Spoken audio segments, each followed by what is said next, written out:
YouTubers, what's going on? Listen, we've been doing this podcast for about 12 years now, but this is, I think, our second year, maybe third year on YouTube. So we wanted to keep on growing, keep on going strong on YouTube. So make sure you hit the subscribe button and tell all your friends, tell everybody you know who likes fantasy to check out our podcast. It's time to read some emails. Mailbag time. This is your Saturday mailbag. If you don't want to wait till Saturday, you can always watch these at youtube.com/fantasyfootballtoday and check it out on Friday afternoon. Adam Azer here and Dan Schneier. What's up, Dan? What's going on, Adam? Oh, Excited to be here. Looking at all the injury reports, Christian McCaffrey officially ruled out. These are just coming hot off the presses. Julio Jones and A.J. Brown are out. Not only are we going to give you advice, we're going to tell you why we, specifically the two of us, are the exact two people that you need to be listening to when you're setting your fantasy lineup. I will convince you in just a little bit. Nice. We'll do some news and notes first. Then we'll do our Apple Podcast questions and emails. Emails are at fantasyfootball@cbsi.com. That's the letter I. Apple Podcast is big for us if you want to leave us a nice 5-star review. In addition to a question, it would be great if you would leave a nice comment about the show and tell people what you like about the show, including you love the Fantasy Cops. Well, they're coming back today. We got a lot of Fantasy Cops to get to because we didn't get to any on Wednesday. All right. News and notes. George Kittle, he really may not play against Seattle here. What would that do for Deebo Samuel and Brandon Ayuk if George Kittle's out? And then you've got, who would you rather have in that game at tight end, Ross Dwelley or Will Dissly with Gerald Everett out? I'm going to go Ross Dwelley just because I trust them to use the tight ends more. Okay. All right, but what about, so I think I'd be pretty interested in Ayuk if Kittle didn't play. Yeah, Ayuk for sure. At this point, we now reached the point after his 86% snap share last week where there's no more games. They're not playing games anymore with Kyle Shanahan and Ayuk. That's over. He's playing most of the snaps, so you can get him back in there. And he had, 3 red zone targets last week, cashed in on one of them. So, yeah, right on Jair Alexander. He scored. Didn't have a great game, but he did score. And then Deebo Samuel, 8 or more targets in every game, and he would become, or 10 or more targets, I think. And I think 8 or more in every game. It'd be very hard to get him out of your lineup, particularly in PPR. Curtis Samuel is going to play. Check your leagues for Curtis Samuel. 45% rostered. He's at Atlanta. I think we'll take a wait-and-see approach. But, I said this on the Friday show. He was a top 100 pick before his injuries, so I don't see why he should be rostered in 45% of leagues. I do wonder if he makes Antonio Gibson even less valuable and J.D. McKissick if he takes those targets away. But I guess we'll see how it plays out. Julio Jones and A.J. Brown are out. Anthony FERCS will play, though. He's missed the last 2 games. That's the tight end for the Tennessee Titans. Someone's got to catch some passes. Who's it going to be for the Titans? I think FERCS not. We were talking about this before the show. I think it's an interesting play just because we've kind of forgot about him, and we were talking about all offseason how he's had a nice rapport building with Tannehill, how he could be a sleeper tight end. I wouldn't be, if you're at that stage, and most of you who didn't draft Travis Kelce or Darren Waller at this point are, and you need something at tight end, I wouldn't hate it in this matchup. Yeah, and look, we're not saying to start FERCS over Kyle Pitts or anything, but some of you are in dire straits at tight end. I still think, you probably take Dalton Schultz over FERCS. Probably taking most people over FERCS. It's a dart throw. It's probably a DFS thing or something. 14-team league. Sterling Shepard and Darius Slayton are out. Gio Bernard is out. Leonard Fournette should have really nobody take him off the field on passing downs now. They are probably not going to be playing from behind, though. And Jamison Crowder is going to play with Elijah Moore out. Who is more interesting to you? Easy one here. Curtis Samuel or Jamison Crowder? Curtis Samuel, easy. Yeah, I know. I said it was easy. All right, come on. I just feel so bad for that Jet. That Jets offense is so far behind right now. It's going to take a while, I think. I'm going to read something in just a moment. Got to bring it up here on the old laptop. Always good to announce you're going to read something before you actually read it. I want everybody to know why I'm stalling. Okay, let me read this in the meantime. Sunday. It's an NFL on CBS doubleheader. The early slate highlighted by a battle in the city of brotherly love when Patrick Mahomes and the Chiefs try to rebound from a tough loss when they hit the road against the Eagles. Then a matchup between 2 legendary franchises as the Steelers head to Lambeau to take on Aaron Rodgers' Packers. A full day of football begins at noon Eastern with the NFL Today and a doubleheader NFL action this Sunday on CBS. So, Yeah, the email of the day is actually not from an actual person. It's from a machine. It's from the fantasy journalist, Dan, who wrote a nice, you get the fantasy journalist recap every week in your CBS leagues. I know where you're going now with this. So this is from our league. And I had some terrible luck in our 2QB league. The first 2 weeks, I played the highest scoring team both weeks. I finally got a win. I won by almost 100 points, I think. And I think I'm the highest scoring team in the league. So I have to tell you that so you know how full of crap the fantasy journalist is. But this is what the fantasy journalist said. Blah, blah, blah, blah, blah. I did this, I did that. These decisions gave Adam Azer a nice 12-point bonus, which only added to Adam Azer's domination. Coach Azer's decisions this week allow them to relinquish their title as the worst game day coach in the league. Parentheses, Coach Daniel Schneier wears the crown now. I still don't know for a fact, though, that the fantasy journalist isn't really just you writing these in every week. Yeah, that's why I'm so busy all the time. I write every recap for every league. Takes forever. All right, let's read some Apple Podcast questions here. From Slim Jimmy 4. Starter sit Michael Pittman or Chuba Hubbard? I am going to sit Pittman here. Yeah. Also, Slim Jimmy wants me to shave the letter J in my chest, which was something that came up on the draft-a-thon. I'm probably not going to do it. I'm just going to let you know. It's not going to happen. From GHFHYR. Choose 2 in full PPR. Naeem Hines, James Robinson. Yeah, I know. J.D. McKissick or Zach Moss. Let's just assume he started Robinson. Now pick another one. Hines, McKissick, or Moss. I like Moss a lot here. Again, starting to take the larger snap share there. The matchup's good too. I'm going with Moss. From M Beast, 10-team half PPR league Superflex. I traded Dak Prescott, Darrell Henderson, and Marvin Jones for Baker Mayfield, Nick Chubb, and Keenan Allen. I'm told this is lopsided. So you give up Dak and you downgrade to Baker, but the rest of the trade is you give up Darrell Henderson and Marvin Jones and you get Chubb and Keenan Allen. Yeah. It lopsided. I don't know if I would say it's as lopsided as it seems on paper here, especially given what we saw from Hunt last week. And just, I don't know. I just don't have the same feelings I had about Chubb and Allen as I did in the preseason, because last year, a lot of what made Allen someone who both me and you, Adam, were all over targeting in our drafts this year was the volume. And this year, a lot of that volume is going to Mike Williams. So kind of changes. He has plenty of volume, though. I mean, not as much as it was last year. No, but I'm not disappointed in Keenan Allen. I'm not disappointed in Keenan Allen, but I think a lot of why we loved him value-wise where he was being drafted is because we expected that same kind of volume. You know, it's funny. I think I'd probably take him very similarly. I still would, but I don't know if we no longer see him as like the greatest value as we saw him at the time. Yeah, maybe. I'm not even sure who would you rather have rest of season, Mike Williams or Keenan Allen? I'd rather have Keenan Allen, but we were drafting him. You know, that's not a good comparison. I think you'd have to say to the guys that we were drafting in a similar range. Oh no, I was just asking. So. Yeah. Would you rather Williams right now? I would rather Allen just because he has such a track record and still only 3 weeks. Yeah. Let's see. Keenan Allen right now is any injuries. Wide receiver 15.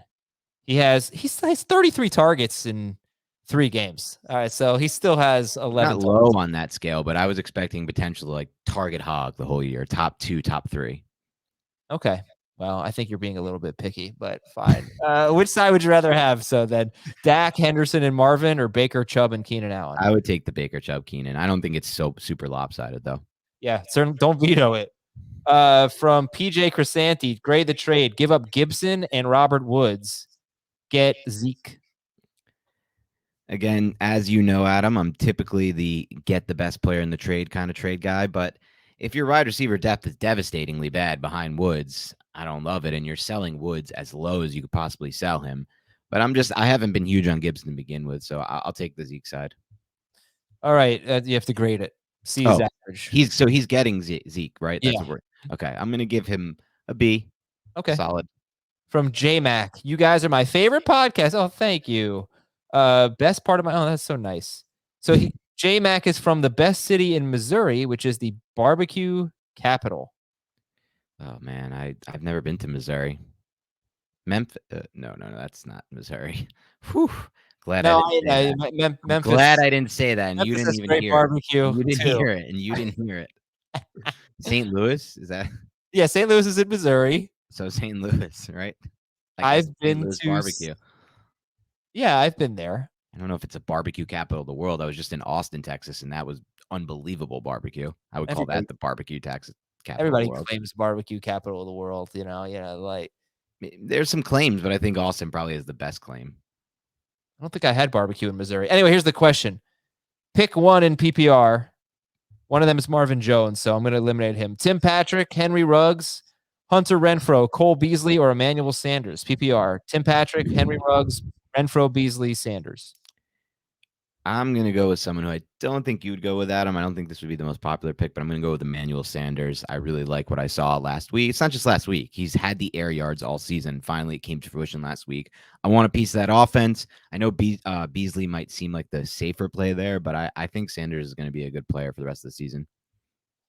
I don't have a strong feeling. Okay. I think these guys are so bunched together. I'd probably go Renfrow, but nah, screw it. I think I'd agree with you because it's not like the Bills are going to hold it back when they get a big lead in this game. They're going to throw and throw and throw. So go for Sanders.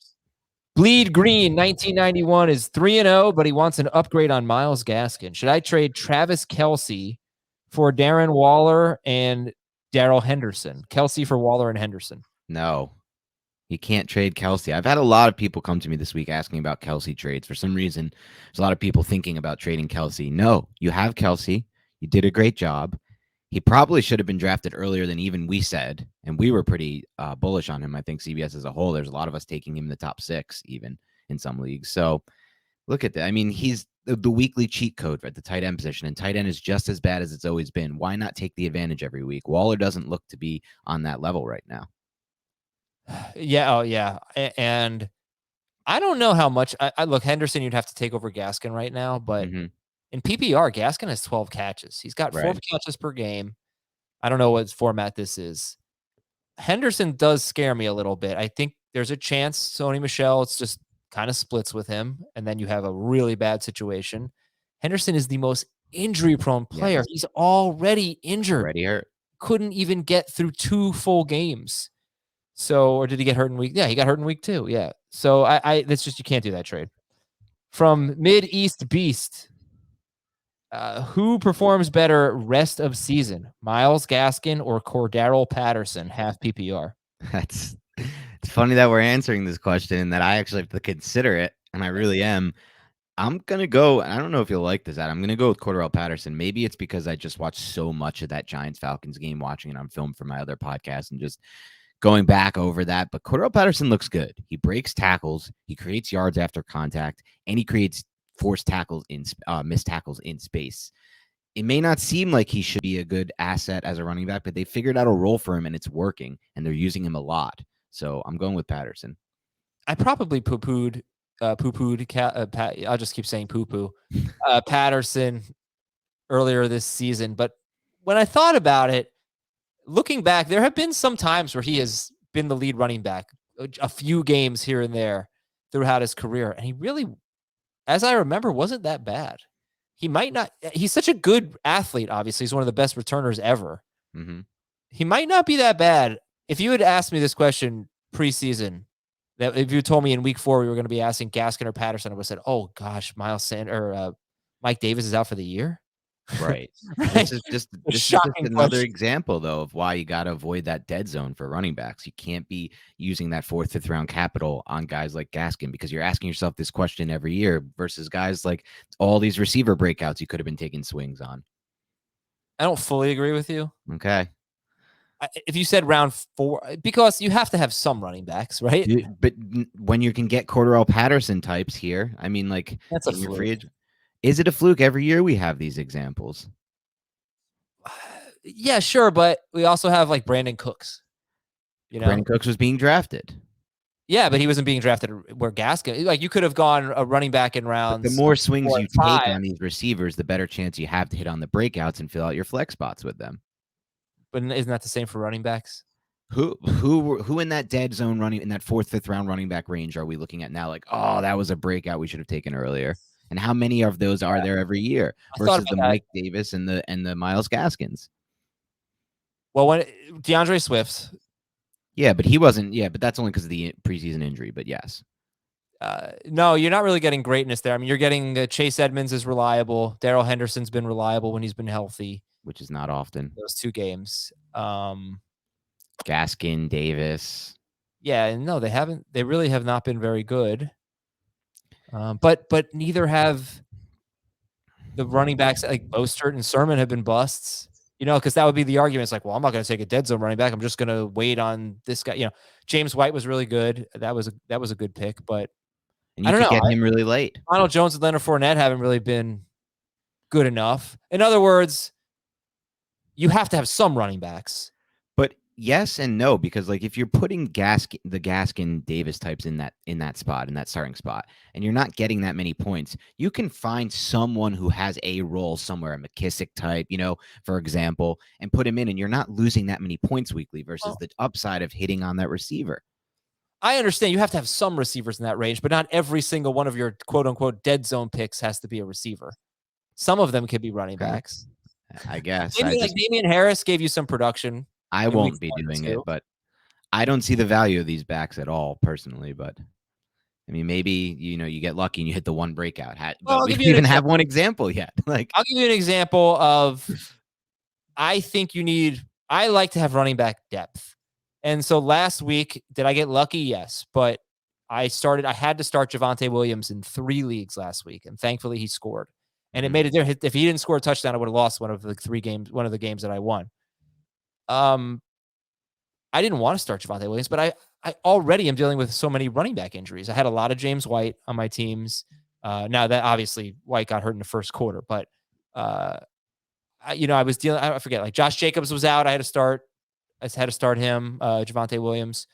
So I guess what I'm saying is, you got to have some running backs. The running backs that went after the dead zone, it's not like they're doing anything. I mean, I guess you could say Tony Pollard is, but A.J. Dillon has been horrible. And I'm trying to think this argument out on the air. It's not really working so well. But even in that example you just brought up, the Josh Jacobs one, right? Because I considered him one of the biggest. To me, he was the number 1 dead zone guy. I had no interest in him at all this season. I know an injury has happened, but didn't really look like it was going to surface into a great role even before that. But for that example, you pick up Peyton Barber, and you're not scoring that much less with Barber. In fact, you scored more with Barber than Gaskin and Mike Davis. What? I understand, but in week 2, Barber was terrible. Sure, but you're not losing much in week 2. Was Davis and Gaskin amazing for the difference there? No, in week 2, I think Davis had 7 catches, or was that week 3? Davis has had a lot of catches. I think that was the week 2 game where they both have had 12 or 13 catches this year. So you're okay, but heading that. They're not really. Look, I understand. Here's what I'd say. I did draft some dead zone running backs, not exclusively. It's not like that's where I targeted running backs. Obviously, the first 2 rounds is where I targeted running backs. I have plenty of good wide receivers. I didn't need to just take wide receivers in rounds 3, 4, 5, 6, 7 to get my breakout wide receivers. I have some of them, but I was able to do both, basically get a little bit of running back depth and still have plenty of good wide receivers. And I don't think that's impossible here. I'm not even trying to say that that's the only route to get breakout receivers. I just think you want to take more and more swings at receiver as you can to hit those breakouts, as many as you can. And what you're losing out on is really just these guys like Davis, Jacobs, and Gaskin who don't really do much and make much of an impact for you, bottom line wise. It has been a pretty crummy year for the mid-round running backs. All right, how about a grade the trade? Oh, wait. From Tag Jr. Well, first of all, he's 0-3. Should he trade Dalvin Cook for Aaron Jones in a standard league? I wouldn't, no. Yeah, I think Cook's going to play. From Big Dog Wyatt, grade the trade. Give up Keenan Allen and Myles Gaskin for DK Metcalf and Jalen Waddle. Keenan Allen and Gaskin for Metcalf and Waddle. Ooh. I think that's probably a no because of the guy probably doesn't have the running back depth to give up Gaskin. I don't really want any piece of Waddle until Tua is back, and who knows when that's going to be at this point.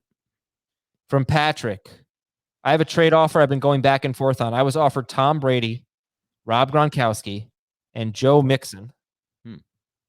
and I would give up either Aaron Jones or Austin Eckler, and either Jamal Williams or Tony Pollard. Now, he just wrote Williams, but I'm assuming it's Jamal because it says Williams or Pollard. Right. So let's say that's Eckler and Williams because I'd rather have Aaron Jones and Pollard. Right. Would you give up Eckler and Jamal Williams for Brady, Gronk, and Mixon? And this is a 1 QB league? Yes, and he already has Cousins and Tannehill. And does he give his tight end situation? No. Okay, we have to assume though he probably has no tight end, or he has one of these, 2 to 5 point per week tight ends. Yeah. Because that's most of the league right now. That's there's not many. Starting Anthony FERCS. Okay, right. I think I do this. As weird as it sounds, I guess I have more faith in Mixon than others. He scored this week, and I think that's going to happen more often than not going forward. I love Brady. I've loved Brady all year. He was in my top 5 quarterbacks before the season. I think he makes a big difference weekly, and I'm not so sure the other guys anymore. I mean, Cousins has, so it's hard to say Cousins is not making a weekly difference. So it's close. I think I'd do it. I tell you what Kirk Cousins has done in his last 10 games. I know, it's incredible. Games. It's insane. Last 11 games, his 16-game pace is 4,841 yards, 41 touchdowns, 4 interceptions, 112.3 passer rating, and biggest number for me, averaging 38.7 pass attempts per game. That's the Vikings defense is done. It's been done for a while now. All right. One more from Apple Podcast. It is from these the notes I gave you. I mean, the font is so small. I was just going to say, Adam, why did you send me these notes in 3 font? I didn't even know this font was even possible before you sent it. I didn't think I'm literally going blind, straining my eyes, trying to read these questions along with you. I was going to complain off pod, but I'm glad you brought it up. No, it's terrible. Never happen again. This can terrible never on my end. I mean, you could easily just I was thinking about copying and pasting into a doc, but it's just like, do I really have to go through all that work for come on, Adam. Yeah, it's on me. From Cole, $2. Dear Wilson, Howell, Rivers, and Minshew. I have no idea. I'm 0-3 because of Robert Woods, Mike Davis, and a competent flex. I have Kelce. Should I make a huge haul from a Kelce trade? At 0-3. See, this is like everybody asks this when they're at 0-3. Like, do they trade their best player for a bunch of guys that might be able to help? And I'm always in the boat of no. Kelce's not the reason you're 0-3 right now. And I understand. All right, so let me ask you this: you're 0-3. You trade Kelce. You get Waller. Who's the second player that you need to get with Waller to make this trade? I need a consistent producer, and who's going to trade any of those? I need like a Keenan Allen type. I need a consistent producer. Like, I'm not doing this for some receiver who doesn't consistently produce every week. It doesn't make sense to me. Like, unless maybe if you buy into the Mike Williams hype and you think you can buy high there, you can do like a Mike Williams type with Waller. I'm just not doing it though, because Kelce's giving me my weekly advantage every week, and I don't want to lose that just to get an okay starter in Darren Waller. All right. By the way, Sean McVay expects Darrell Henderson to be available on Sunday against the Cardinals. What do you think? Start or sit, Darrell Henderson? I mean, you're probably starting him because you don't have any other running backs to start. If you have Darrell Henderson, he's drafted as your RB2, and I assume you haven't figured out, unless you maybe have like a Cordarrelle Patterson on your bench. Wait, I easily could have drafted him as my RB3. You could have, yes, Adam, because you're dumping those picks into those spots. But excuse me. All right, let me go find my Darrell. Oh, you know what? The one team in which I have Darrell Henderson. What about that PPR listeners league we did, where you're just pounding running backs from like rounds 3 to 6? How are you doing in that right now? Which one? The one we did like right before the season, where you're like, oh my God, this is such a good running back value time after time, even though it was full PPR. We're playing this one out, or was it a mock draft? No, it was a mock, so we're not gonna be able to find it. Well, no, I think you might be talking about the Fantasy Football Today League. I think so. I'm pretty sure it is. It was the listeners league, and we were giving out the spots. And you're just like, oh my God, great value after great value for running backs. And there's like Gaskin, Edmonds. No. I would not have taken both Gaskin and Edmonds. I don't even, maybe. FFT League, I drafted 3 running backs with my first 4 picks in a 3-receiver PPR league. Oh, that's a tough sell for me. Well, it wouldn't have been if Gus Edwards was one of them. Gus Edwards in a PPR league. That just seemed like it was destined for success. I think he would have been great. He would have been just fine. Tons of catches there. Anyway, I'm 2-1. And are you? Yeah, I sure am. All right.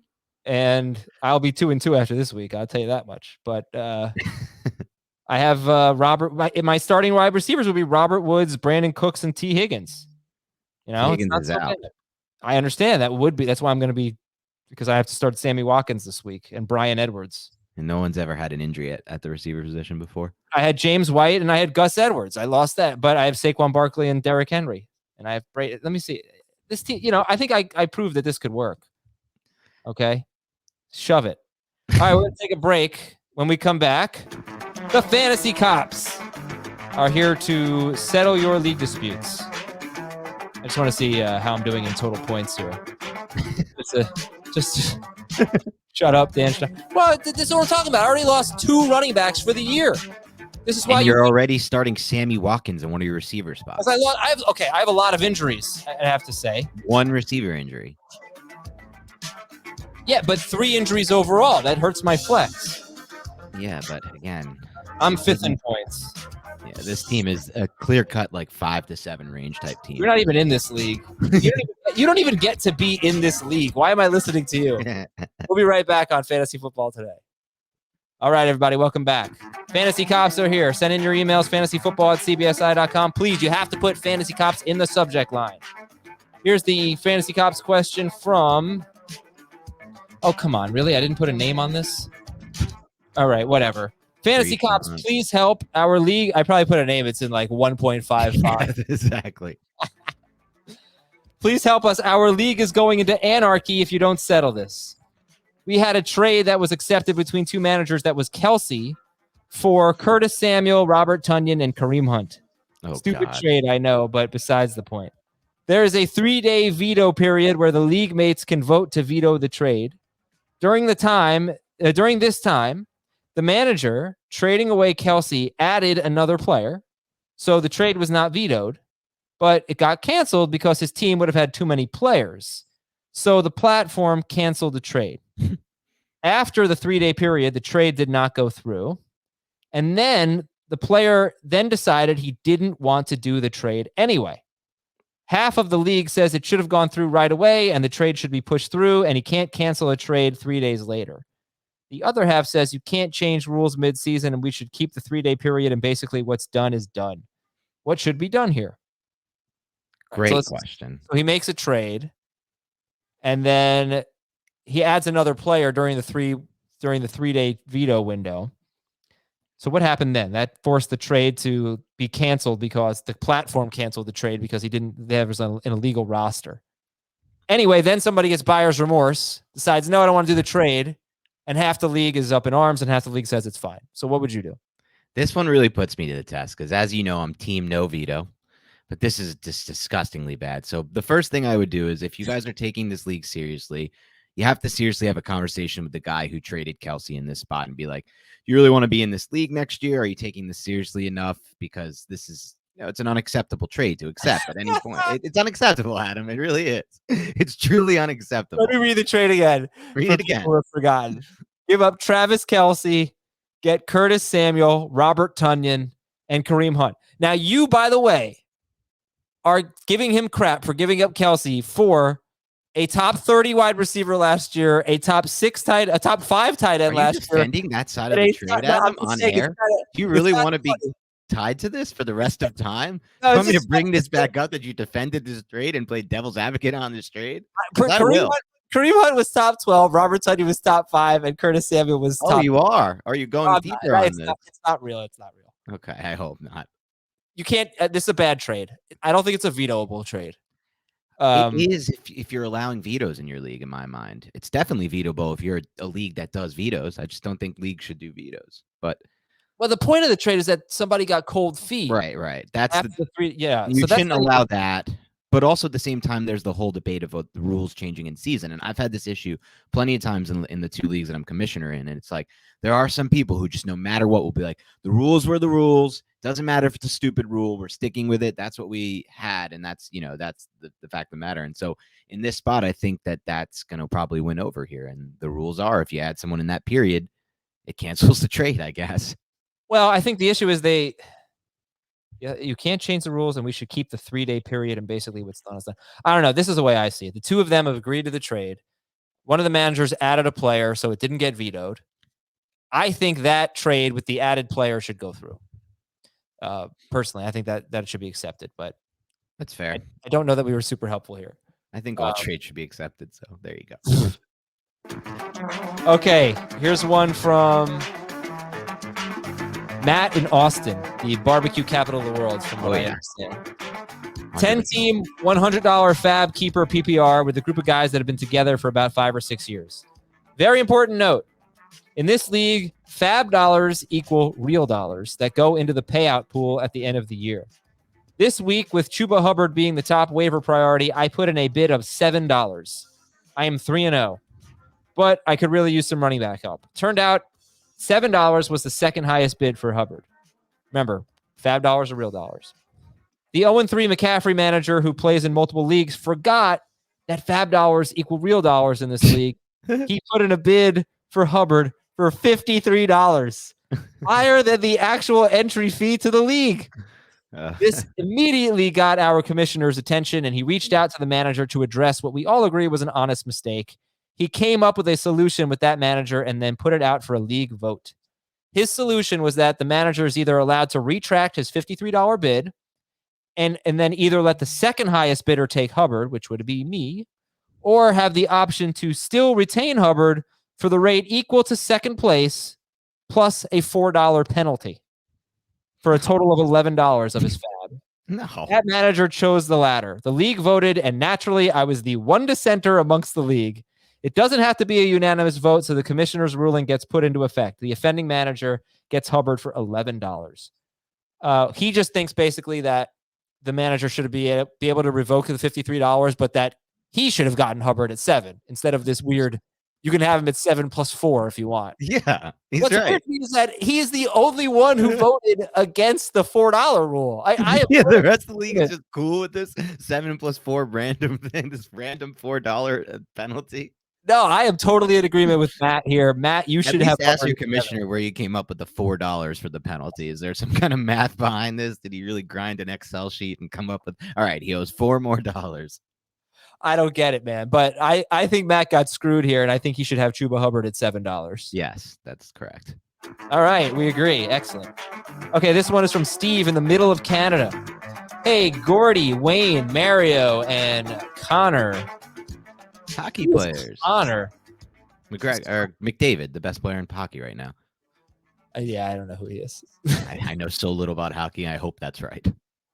I hope that's right. Well, I do know he's not Conor McGregor. That's the way. McDavid. I think the last name is McDavid. I'm pretty. I get the music back on here. I might have made that up though. Had a situation come up involving the commissioner of a league I joined last year. As a rule, I don't agree with vetoes. I've never objected to a trade, but this felt incredibly lopsided and had me shaking my head. Here's the trade. An injured A.J. Brown, Daniel Jones, parentheses, I'm not kidding, and an 8th round pick. This is the commissioner sent A.J. Brown, Daniel Jones, and an 8th round pick for Cooper Kupp, Dak Prescott, Joe Mixon. Oh, God. And an 18th round pick. Oh, my God. So he did downgrade 10 rounds in the draft from 8 to 18, but he went from Daniel Jones, A.J. Brown, to Prescott, Kupp, and Mixon. 8th round pick in a keeper league isn't even that valuable. I know. An 18 round. What is that all about? You're just allowing trades for every round. Okay. But there's a veto mechanism built into our bylaws that require at least 3 owners to email the commissioner with their objection within 24 hours. What would you do, and what do you think of the trade? First of all, hilarious bylaw right there with the ticking time bomb where you have to get this email off in 24 hours. That's amazing. But so this is this is one where I'll be honest with you, fantasy cops alert, conspiracy theorist alert, maybe put my tinfoil hat on. I think there's collusion involved. I think there's a chance that there's collusion involved in this between the commissioner and whoever this other guy is. And you got to think about this guy. How long has he been in the league? Has he been good in other years? There been weird things going on with him and the commissioner in the past? It's just related. Are they related? There's times yeah. to think about collusion here. And so I don't know. For me, again, like when it comes down to the vetoing, it's almost an issue more for me of, do I want to play in the league with these players when deals like this are going down? And what I would say, how many leagues are you in? Me right now, this is the most I've ever been, and I hate it. I think it's 14, and it's devastating. Right. So let me just stop you right there with this nonsense of you and Heath and all the people on this stupid show. I hate all stupid show. Whoa, you're really going off the rails. Now you're attacking fantasy football today. Say this stupid stuff about not vetoing trades and leaving leagues and kicking people out of the leagues. Yeah. You're in 14 leagues. I'm in 10. Mm-hmm. Jamie's in like 25. Dave, Heath, they're in the 15 to 20. Mm-hmm. This might be his only league. These might be his only friends for all we know. We don't just kick people out of leagues. We don't just leave leagues. That doesn't happen in real life. Stop ruining fantasy football today. They're ruining it for themselves by playing in leagues with these people who make these trades. No, I was gonna say stop ruining fantasy football today to you, but I was joking about that. Okay. Good. So this is why you veto trades. We play in our office leagues, and nobody would make a trade this bad. But if they did, I'd veto it. I would write an email to my commissioner within 1 hour, and I would say, veto this crap trade. Well, you better get it off within an hour. You would only have 23 left if you didn't get it off in that first hour. Veto that trade. It is terrible. It is not okay. All right, from dear Jack, Stan, Roy, and Gus. Jack, Stan, Roy, and Gus. This is from Matt. Jack, Stan, Roy, and Gus. You should know that. Jack, Stan, Roy, and Gus? No. Come on, it's Wolf of Wall Street. Oh, yeah? How did you not get that? Well, first of all, I'm not like a diehard Wolf of Wall Street fan. I've seen it like once or twice on rerun, and it's a very good movie. Not in my top 20, not in my top 25, anything like that. Good movie. Just something I feel like you should have definitely seen, Adam. It's I'm just kidding. It's not from Wolf of Wall Street. I have no idea what it's from. It looks like it's from that Paul Simon song. I'm definitely out on any Paul Simon type references. Something a plan, Stan. Superflex Dynasty League may have just witnessed the worst trade ever. Oof. A rebuilding team who finished in last place in 2020 is 0-3. Mm-hmm. We just traded Jalen Hurts, 2 first-round picks, a second and a third to a contending team for Matthew Stafford and 2 third-round picks. Oh, God, that's bad. It's terrible. Veto. It also makes no sense at all. He's a rebuilding team who was last place last year, finished 0-3, and is now making a for-now trade.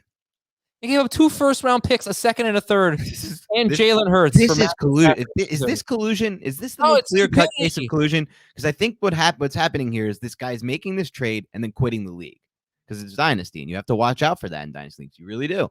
Be aware. My prediction here is this guy will be quitting in the offseason. That's my prediction. That's my prediction. And then he'll be getting a cut of the guy who ends up winning with all those first-round picks. I would veto that league. By the way, Matt is from the same town as Spider-Man. Do you know where that is? No, of course not. I have no idea either. Oh wait, you have no idea. All right, here are our emails. fantasyfootball@cbsi.com from John. If Tyler Lockett doesn't play, would you start Sammy Watkins, Rondale Moore, Terrace Marshall, Mecole Hardman, or KJ Osborne?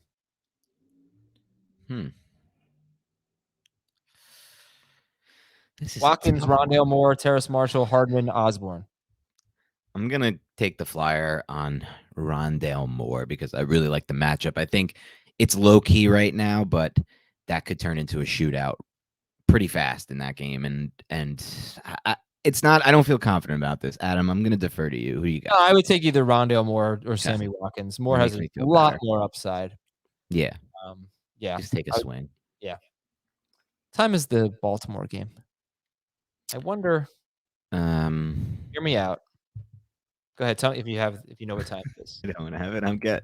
I'm almost positive it's a 1:00 game, but I think you're right. Let me just make sure. Baltimore almost exclusively plays at 1:00. Oh, they're in Denver though. Oh, that changes a lot of my prediction. Oh, it is a 4:25. It's a 4:25 in Denver. always. All right, so here's the thing. All of these games are late games. Lockett, Rondale Moore, Sammy Watkins, all late. Look at your score. Yes. And see what you need. I can't see Watkins having a big game. He's more of like a 6 for 60 kind of guy. Rondale Moore has a better chance to catch a touchdown, better chance to have a big game. So see what you need. Good thinking. All right. Okay. I never give that advice. That was fun. Chase from a city north of San Diego. They're pretty much all north of San Diego. San Francisco. Someone in my league offered me Damian Harris for Beckham straight up. What would you do? Oh, interesting. I'd turn it down. I think that Beckham showed me something this past week. Looked a little bit like himself, and without Landry there now, there's a good chance for a lot of targets there. I'm going to stick with Beckham here. I'm not big on Harris in general. I think he's getting Beckham. I think he's giving Beckham for Harris. Yeah, right. I would stick with Beckham. Oh, you just keep Beckham. Okay, yeah. Sorry. Brian from PDX, 10-team PPR league. I have McCaffrey. I was offered Dallas Goedert and Chuba Hubbard for George Kittle. I am 1-2. No. So he'd either be starting Gaskin or he could upgrade to Hubbard. We think it's an upgrade, but downgrade from Kittle to Goddard. And Kittle may not play this week, so he doesn't want to go 1-3. But what do you do? No, it's a long season. We have an extra week now to get back into this thing. I would not do that trade, no. From Austin, dear Jamal, Ricky, Priest, and Cedric. Holmes? No. I just hear Priest, and I always think Priest Holmes. Yeah, these are... Well, these Cedric are the Entertainer. Backs. That's the only... Yeah, I got nothing. Jamal Lewis, Ricky Williams, Priest Holmes. Oh, that's... Cedric Benson. I don't know what the... Is there a New Orleans thing here? I don't know. No, Priest Holmes was never in New Orleans. Yeah. I don't know. There were a couple of Ravens there. Anyway, who would you start out of my terrible running back options? Damian Harris against Tampa Bay or J.D. McKissick at Atlanta? God, I can't believe I'm going to say this, but I would go J.D. McKissick, especially if this is half. This is either even half point PPR. I'm going McKissick. If it's full, definitely McKissick. Oh, these are Longhorn running backs. Oh. Yeah. Priest Holmes went to Texas? Wow. Yeah. So that's Jamal Charles then. Yes. There you go. From Brett, grade the trade. Give McCaffrey and Hollywood Brown. Get Swift and Diggs. Give McCaffrey and Hollywood Brown. Get Swift and Diggs. Ooh, that's not as bad as I first thought it would be when I heard the name McCaffrey going into another direction. I don't hate this, especially if you're in the 1-2 range, and you're looking to get a quick win. I don't know though. I feel like the Bills are spreading the ball around a lot more this year than they did last year, as far as Diggs' target share goes. With Sanders on the field, with Beasley, still getting a ton of targets though. He's still getting a lot of targets. Again, though, it's not like that hog role that it was last year, like with Keenan and him. That's where he really stood out. I actually think I would do it, which shocks me. Yeah, I think so too, just because McCaffrey's hurt. No, screw that. I like Marquise Brown. I do like Brown too, though. So yeah, that's he has value. So no, I changed my mind. I'm out. Yeah. From Steven, dear Devontae, and Devontae. Adams, yeah. Well, Parker, Adams, every different spelling of Devontae. Yeah. McCaffrey manager. I have Swift at RB1. Who should I start at RB2? Tyson Williams, Michael Carter, Kenneth Gainwell, or double down on the Lions and start Jamal Williams? I can't believe I'm going to do it, but I'm going back to the Tyson Williams well. I think we might get a little squeaky wheel here. There's been a lot of chatter of why the heck did they go away from him last week. They saw a lot of criticism, at least from my necks of the internet woods, the people who break down the film for when they tried to run Devontae Freeman on an outside sweep, and Devontae Freeman running that specific play did not look good. And so they got to put Williams in the game, man. He's the one with the most juice. I don't understand what's happening there. This is from Bobby. Start 3. Brandon Ayuk, Calvin Ridley, Hollywood Brown, Deontay Johnson, who is going to play, Devontae Smith, Tim Patrick, and Emmanuel Sanders. Start 3. Again, Ayuk, Ridley, Hollywood, Deontay, Ridley and Deontay are starting, right? Yes. This Okay. is one I really wish we had a bigger than 3 font for me to read back through in the email, but I'll do No, my this is best big. here. This font is bigger. Oh, you're right. We are. I actually am in a good font space now. I'm going to go Ridley and Deontay. I love Deontay if he's ever playing. And then we need one more. Is that what it is? Correct. All right, we got Ayuk, Marquise Brown, Devontae Smith, Tim Patrick, and Emmanuel Sanders. For me, it's Ayuk if Kittle's out. And I if think the Kittle same. plays, Ayuk if Kittle's out. I think that's the move. but if Kittle plays, I'm probably going with Hollywood Brown. Yeah, Brown. Versus the Broncos. Give me Devontae instead. I know it's crazy, but give me Devontae if Kittle's playing. From Nathan, give up Amari Cooper, get AJ Brown and Aaron Rodgers. Give up Amari Cooper, get AJ Brown and Aaron Rodgers. I mean, one QB league I can assume here. I'd love to know who your QB is, to be completely honest. If you have like Jalen Hurts, who you could easily have here, he was being drafted in that QB 10 to 15 range. I would never do a deal like this. But if you're desperate at QB, which I don't think is too possible in a one QB league, but I guess it is somewhat possible, maybe. I wouldn't do this, though, no. This is from John in Cleveland. I bought into the Falcons tight end for the second straight year. First Hayden Hurst, now Kyle Pitts. I'm not ready to drop Pitts, but would you drop Gainwell to pick up any of the following tight ends and bench Pitts this week? Dawson Knox, Evan Ingram, Cole Kmet, Tyler Conklin.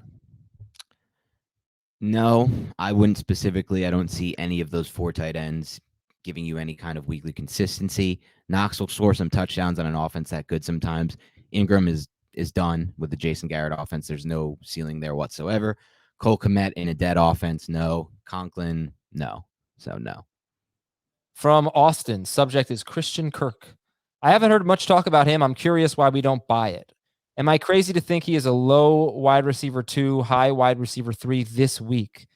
I don't think so this week. But also he says, you've talked a lot about Brown and Mike Williams breaking out. Why is Christian Kirk different? In general, do you guys just not buy it?